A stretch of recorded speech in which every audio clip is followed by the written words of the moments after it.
जय हिंद। मैं रवीश कुमार अपने YouTube channel Bihar board by Ravish में बहुत बहुत स्वागत करता हूं। तो यह हमारा वृत्त से संबंधित वस्तुनिष्ठ प्रश्न का जो वीडियो है यह लास्ट है। जब हम लोग सभी प्रश्नों को कवर कर लिए होंगे तो वृत्त से संबंधित जितने भी प्रश्न होंगे आप लोग के परीक्षा में नहीं छूटेंगे। तो आज के सेशन में हम लोग पढ़ते हैं अपने पहले प्रश्न की ओर और समझते हैं। तो आज का जो हम लोग का प्रश्न है वो एक थ्योरम पर है। जो थ्योरम है कि यदि कोई वृत्त है और वृत्त के बाह्य यानी कि बाहरी भाग में कोई एक बिंदु लिया गया है तो उस बिंदु से वृत्त पर कितनी स्पर्श रेखाएं खींची जा सकती है। तो हम लोगों ने पढ़ा था कि 2 स्पर्श रेखाएं खींची जा सकती है। तो उससे संबंधित हम लोग यहाँ पर न्यूमेरिकल को बनाने वाले हैं या कह सकते हैं कि अंकित प्रश्न को बनाने वाले हैं। तो पढ़ते हैं अपने आज के पहले प्रश्न की ओर और समझते हैं कि पहला प्रश्न क्या है। तो पहला प्रश्न है कि ये एक वृत्त है और वृत्त के बाहर एक बिंदु P लिया गया है। इस P बिंदु से 2 स्पर्श रेखा खींची गई है जो वृत्त के बिंदु A और B पर मिलती है। इसमें क्या है कि B और P का मान दिया हुआ है जिसका मान 8 सेंटीमीटर है तथा इसमें पूछा गया है कि AP का मान क्या होगा। AP का मान क्या होगा। तो हम लोगों ने पढ़ा है कि यदि कोई वृत्त हो और वृत्त के बाहर कोई एक बिंदु हो तो उससे जो 2 स्पर्श रेखाएं खींची जाती है वो दोनों आपस में क्या होती है, तो वो दोनों आपस में बराबर होती है। तो इस तरह हम लोग कह सकते हैं कि यहाँ पर AP बराबर क्या होता है BP, यानी AP बराबर क्या होगा BP होगा। यदि BP बराबर यानी कि BP बराबर 8 सेंटीमीटर है तो इसके बराबर ये है तो 8 सेंटीमीटर भी इसके बराबर होगा। इस तरह हम लोग कह सकते हैं कि AP बराबर भी कितना हो जाएगा तो 8 सेंटीमीटर, यानी किसी वृत्त के बाह्य बिंदु से खींची गई दोनों स्पर्श रेखाएं समान होती है। इस तरह सिद्ध हो गया यदि ये 8 सेंटीमीटर है तो ये भी 8 सेंटीमीटर का होता है। अगला प्रश्न की ओर बढ़ते हैं। प्रश्न नंबर 1 अभी हम लोगों ने कवर किया।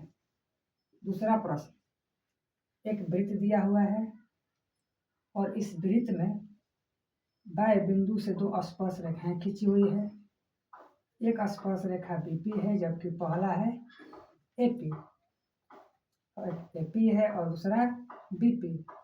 और इसमें हम लोग के लिए पहला स्पर्श रेखा जो है AP बराबर 4 सेंटीमीटर और इसमें त्रिज्या का मान दिया हुआ है यानी कि R बराबर 3 सेंटीमीटर।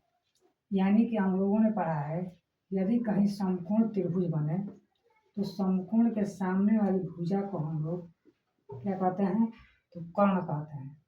तो कर्ण बराबर हम लोगों ने फॉर्मूला पढ़ा है कि √/L² प्लस B² यानी कि लंब स्क्वायर प्लस आधार स्क्वायर।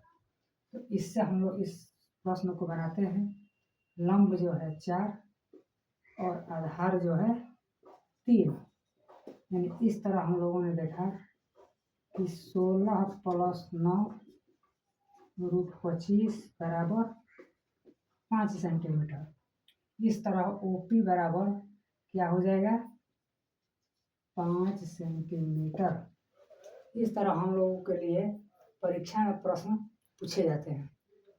बढ़ते हैं अपने अगले प्रश्न की ओर और समझते हैं क्वेश्चन नंबर 3। अगला प्रश्न है कि यह एक वृत्त है और वृत्त के बाहरी बिंदु जो है वो C दिया हुआ है। इस बिंदु C से एक स्पर्श रेखा AC है जबकि दूसरी स्पर्श रेखा BC है। तो हम लोग यह देखेंगे कि यह एक प्रकार का चतुर्भुज का निर्माण कर लिया है, यानी कि AOBC, यानी कि यह एक चतुर्भुज हो गया।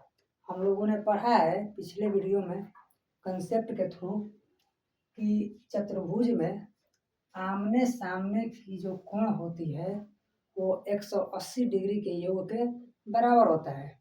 यानी यदि ये 120 डिग्री का है तो इसके सम्मुख कोण जो होता है, इसमें पूछा है कि कितने डिग्री का होगा। तो हमने बताया था कि सम्मुख कोण का योग कितना होता है, 180 होता है। एक कोण है 120, तो दूसरा कोण क्या होगा, 120 घटा दिया जाए तो क्या बचेगा, तो 60 बचेगा। क्या बचेगा, 60 बचेगा। इस तरह ए सी और बी, ए सी और बी का मान कितना हो जाएगा, 60 डिग्री। इसमें हम लोगों ने यह कॉन्सेप्ट लगाया है कि चतुर्भुज कोई भी हो उसके आमने सामने की भुजाओं कोणों का योग 180 डिग्री के बराबर होता है। इससे हम लोग अब अगले प्रश्न की ओर बढ़ते हैं। Question number 4। क्वेश्चन नंबर 4 जो है इसमें भी वही कंसेप्ट लगने वाला है। दिया है कि XYZ यह एक वृत्त है, इसमें कोण XZ और Y, एक्स जेड और वाई 60 डिग्री है। तो XOY कितने डिग्री का होगा, इसमें भी यही कंसेप्ट लगेगा कि चतुर्भुज के आमने सामने के जो कोण होते हैं वो 180 डिग्री के योग के बराबर होते हैं। यानी ये 100 डिग्री है तो ये कितना बचा, तो 180 से 100 घटा दीजिए तो कितना हो जाएगा, 80 डिग्री। इस तरह हम लोगों ने इस प्रश्न को भी हल कर लिया। बढ़ते हैं अपने अगले प्रश्न की ओर और समझते हैं क्वेश्चन नंबर 5। इसमें है AOB 100 डिग्री है। AOB यानी कि टोटल जो दिया है वो 100 डिग्री दिया है। पूछा है कि APO क्या पूछा है, APO यानी ये वाले डिग्री का मान पूछा है। तो हम लोग पहले इसमें ये वाले कॉन्सेप्ट लगाएंगे कि चतुर्भुज के आमने सामने के जो कोण होते हैं या सम्मुख कोण होते हैं उनका योग 180 डिग्री के बराबर होता है। तो यदि ये 100 है तो ये पूरा जो हो जाएगा ये कितने डिग्री का होगा, तो पूरा हो जाएगा 80 डिग्री का, पूरा होगा 80 डिग्री का। अब यहाँ पर देखिए कि यदि ये 100 डिग्री का है तो इसके बीच एक रेखा बीचों बीच खींची गई है जो इस कोण को दो बराबर भाग वाले कोणों में विभाजित करती है। यदि इस टोटल का 100 है तो यदि इसका आधा आधा कर दिया जाए तो इसका मान 50, जबकि इसका मान भी 50 हो जाता है।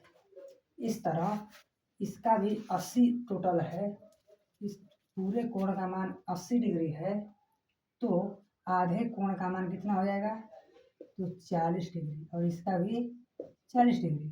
तो हम लोगों के लिए पूछा है कि APO का मान क्या होगा, तो क्या हो जाएगा बच्चों, 40 डिग्री हो जाएगा। उसी तरह हम लोग इस लास्ट प्रश्न को भी कवर करते हैं और समझते हैं कि इसमें क्या पूछा हुआ है। एक वृत्त है, इस वृत्त में APB कितना है, तो 100 सेंटीमीटर। पूछा है कि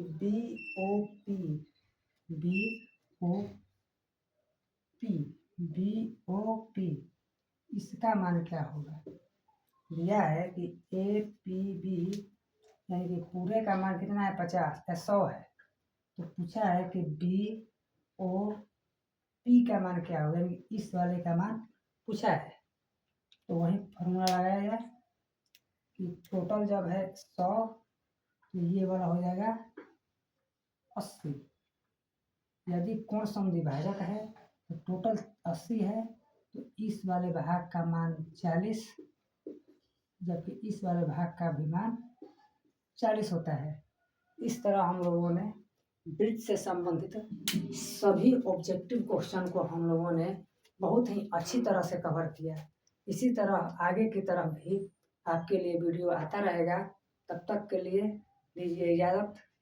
जय हिंद।